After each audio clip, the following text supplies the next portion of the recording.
Breaking news Andhra Pradesh assembly deputy speaker Raghurama Krishna Raju suspend అయిన IPS అధికారి PV Sunil Kumar మధ్య వివాదం తీవ్ర స్థాయికి చేరింది. రఘురామపై సునీల్ కుమార్ తీవ్ర ఆరోపణలు చేస్తూ ఆయన్ను అన్ని పదవుల నుంచి తొలగించాలని డిమాండ్ చేశారు.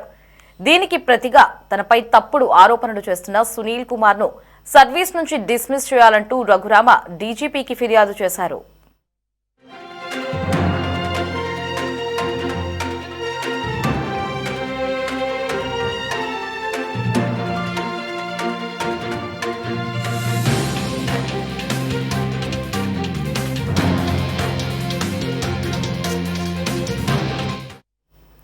రఘురామకృష్ణరాజుపై సీబీఐ ఎఫ్ఐఆర్ నమోదు చేసిందంటూ ఇటీవల సోషల్ మీడియాలో పోస్టు చేసిన సునీల్ కుమార్ ఆయన్ను ఆయన కుటుంబ సభ్యులను అరెస్టు చేయడానికి సుప్రీంకోర్టు గ్రీన్ సిగ్నల్ ఇచ్చిందని పేర్కొన్నారు.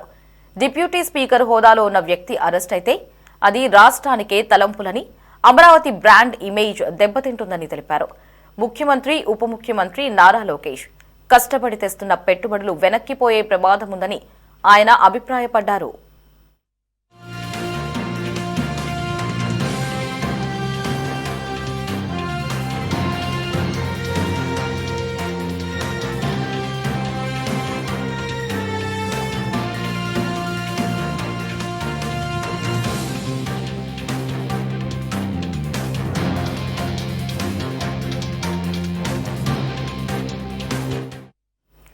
సునీల్ కుమార్ ఆరోపణలపై రఘురామకృష్ణరాజు తీవ్రంగా స్పందించారు. సునీల్ కుమార్ సర్వీసు నిబంధనలకు విరుద్ధంగా వ్యవహరిస్తున్నారని, ఆన్లైన్ వీడియోలో చేసిన ఆరోపణలన్నీ అవాస్తవాలని పేర్కొంటూ డీజీపీకి ఫిర్యాదు చేశారు. ఆయనపై తక్షణమే డిస్మిసల్ ప్రొసీడింగ్స్ ప్రారంభించాలని కోరారు.